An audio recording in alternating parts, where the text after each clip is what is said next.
Assalamualaikum warahmatullahi wabarakatuh. Bismillahirrahmanirrahim.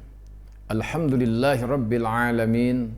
Assalatu wassalamu ala asrafil anbiya'i wal mursalin, sayyidina wan nabiyyina wa maulana Muhammadin wa ala alihi wa ashabihi ajma'in, amma ba'du.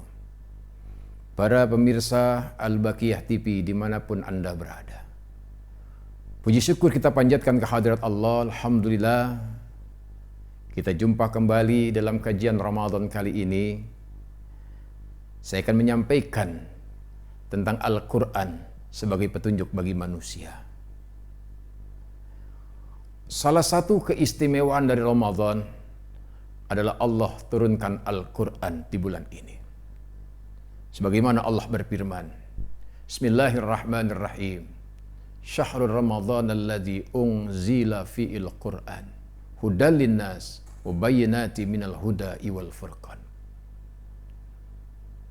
Bulan Ramadan adalah bulan di dalamnya diturunkan Al-Quran sebagai petunjuk bagi manusia dan pembeda antara yang hak dan yang batil. Dan salah satu keistimewaan daripada Al-Quran adalah Quran sebagai hudan, sebagai petunjuk bagi manusia. Maka dalam kesempatan yang baik ini saya ingin menyampaikan bahwa Al-Quran sebagai petunjuk bagi manusia. Lalu apa petunjuk yang akan kita raih, yang akan kita dapatkan daripada Al-Quran? Kemudian Ramadan adalah membentuk manusia menjadi manusia yang bertakwa. Dan manusia yang bertakwa menjadikan Al-Quran sebagai pedoman dalam kehidupannya. Di dalam awal surah Al-Baqarah, saya akan mencoba memberikan pemahaman atau kajian tentang ayat ini. Bismillahirrahmanirrahim. Dzalikal kitabu la raiba fihi hudal lil muttaqin alladzina yu'minuna bil ghaibi wa yuqimuna sholata wa mimma razaqnahum yunfikun walladzina yu'minuna bima unzila ilaika wa ma unzila min qablik wa bil akhirati hum yuqinun. Dalam ayat ini dikatakan Dzalikal kitabu, bahwasanya Al-Quran ini la raiba fihi, tidak ada keraguan di dalamnya. Aila syakka fihi, tidak ada keraguan dalam Al-Quran. Hudal lil muttaqin, bahwa Al-Quran adalah petunjuk bagi orang-orang yang mengaku beriman dan bertakwa kepada Allah Subhanahu wa ta'ala. Lalu siapa orang yang bertakwa, siapa orang yang beriman, yang menjadikan Al-Quran sebagai hudan, yang menjadikan Al-Quran sebagai petunjuk dalam hidup dan kehidupannya? Ayat selanjutnya mengatakan, alladzina yu'minuna bil ghaibi wa yuqimuna sholata wa mimma razaqnahum yunfikun.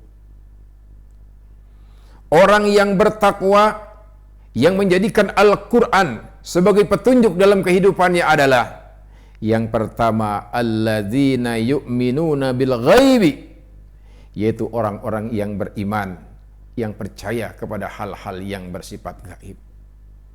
Apa artinya tentang ayat ini? Para mufassir menafsirkan ayat ini. Dalam kitab tafsir Jalalain dijelaskan, ayyusadikuna bima ghaba anhum ay minal ba'si wal jannati wan nari wa ghairiha. Orang yang bertakwa, orang yang beriman kepada Allah, yang menjadikan Al-Quran sebagai hudan, sebagai petunjuk dalam kehidupannya adalah mereka yang beriman dan percaya kepada hal-hal yang bersifat gaib. Ayyusadiquna bima ghaba anhum, yaitu mereka yang meyakini hal-hal yang bersifat gaib. hal-hal yang bersifat metafisik, hal-hal yang tidak terlihat oleh panca indera kita. Para ulama menafsirkan ayat ini ay minal ba'si, di antaranya kita percaya dan meyakini adanya hari kebangkitan. Bahwa kita yang mengaku beriman kepada Allah, kita yang mengaku bertakwa kepada Allah, maka wajib kita meyakini akan adanya hari kebangkitan. Maka siapa orang yang meyakini akan adanya hari kebangkitan, sesungguhnya dia telah menjadikan Al-Quran sebagai petunjuk dalam kehidupannya. Yang kedua, wa yuqimunas shalah. Orang yang beriman, yang bertakwa, yang menjadikan Al-Quran sebagai hudan, yang menjadikan Al-Quran sebagai pedoman dalam kehidupannya adalah mereka orang-orang yang senantiasa menegakkan sholat 5 waktu. Para pemirsa yang dirahmati Allah, para ulama menafsirkan ayat ini ayyatuna bihuquqiha minas suruti wal arkan. Orang-orang yang menegakkan sholat adalah orang-orang yang melaksanakan sholat dengan syarat dan rukunnya sholat. Ay bihuquqiha minas suruti wal arkan. Bahkan dalam ayat-ayat yang lain sudah sangat jelas bahwa makna daripada sholat adalah inna sholata tanha anil fahsya'i wal munkar. Bahwa sesungguhnya sholat itu bisa mencegah manusia dari perbuatan keji dan mungkar. Pertanyaannya adalah, kenapa masih banyak orang yang mengerjakan sholat tapi sering melakukan perbuatan keji dan maksiat? Maka jawabannya adalah, sudahkah dia melaksanakan sholat sesuai ayatuna bihuquqiha minas suruti wal arkan? Sudahkah dia melaksanakan sholat dengan hak-haknya sholat? Kalau ini sudah dilaksanakan, melaksanakan sholat dengan sebaik-baiknya, sesuai dengan syarat dan rukunnya, Pak, insya Allah sholat akan mencegah dia dari perbuatan keji dan mungkar. Inilah Al-Quran sebagai hudan bagi orang-orang yang mengerjakan sholat. Apalagi dalam situasi dan kondisi seperti sekarang ini, di mana kita hidup dalam keprihatinan, dalam Ramadan kali ini, dengan merebaknya COVID-19 atau wabah corona yang sedang marak terjadi di seluruh penjuru dunia, khususnya di Indonesia. Salah satu ayat menjelaskan kepada kita sebagai petunjuk bagi manusia. Bismillahirrahmanirrahim. Ya ayyuhalladzina amanu ista'inu bis-sabri was-shalah. Wahai orang-orang yang beriman, minta pertolonganlah kepada Allah dengan jalan salat dan sabar. Inti dari ayat ini adalah menjadikan salat sebagai wasilah pertolongan kita kepada Allah Subhanahu wa taala. Ai utlubul muawwanata bis-shalah. Bermohon pertolongan kepada Allah dengan jalan salat, insya Allah wabah yang terjadi sekarang ini akan Allah angkat. Insya Allah apa yang terjadi hari ini, apa yang terjadi sekarang ini, dengan kekuatan salat sebagai wasilah kita, Allah Subhanahu wa taala akan menghilangkan wabah yang merebak sekarang ini, dan kita kembali menjalani hidup dengan normal, kembali menjalankan rutinitas kegiatan kita sehari-hari. Para pemirsa yang budiman, para pemirsa yang dirahmati Allah Subhanahu wa taala. Yang selanjutnya, orang-orang yang bertakwa, orang-orang yang beriman, yang menjadikan Al-Quran sebagai hudan, yang menjadikan Al-Quran sebagai petunjuk dalam kehidupannya adalah wa mimma razaqnahum yunfikun, yaitu orang-orang yang senantiasa mendermakan hartanya, yang senantiasa menginfakkan hartanya di jalan Allah.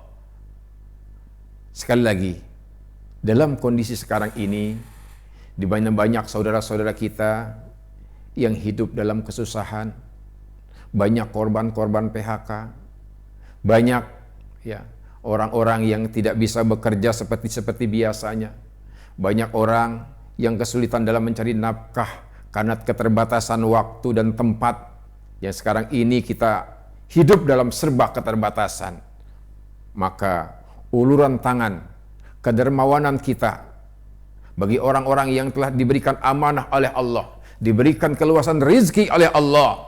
Wa mimma razaqnahum yunfikun, menjadikan Al-Quran sebagai petunjuk dalam kehidupannya, di antaranya dengan berbagi kasih terhadap sesama, di antaranya dengan menginfakkan hartanya, mendermakan harta yang kita miliki bagi saudara-saudara kita yang tidak mampu, bagi orang-orang yang mengulurkan tangan kita, bagi orang-orang yang sangat mengharapkan bantuan dari kita. Mudah-mudahan Ramadan kali ini menjadi lebih bermakna dalam kehidupan kita, karena kita menjadikan Al-Quran hudan linnas, sebagai petunjuk bagi manusia, sebagai petunjuk dalam kehidupan kita sehari-hari. Amin ya rabbal alamin. Ini saja yang dapat saya sampaikan. Lebih dan kurangnya saya mohon maaf. Ana urid wa antum turid. Wallahu fa'alul lima yurid. Wallahul muwafiq ila aqwamit thariq. Assalamualaikum warahmatullahi wabarakatuh.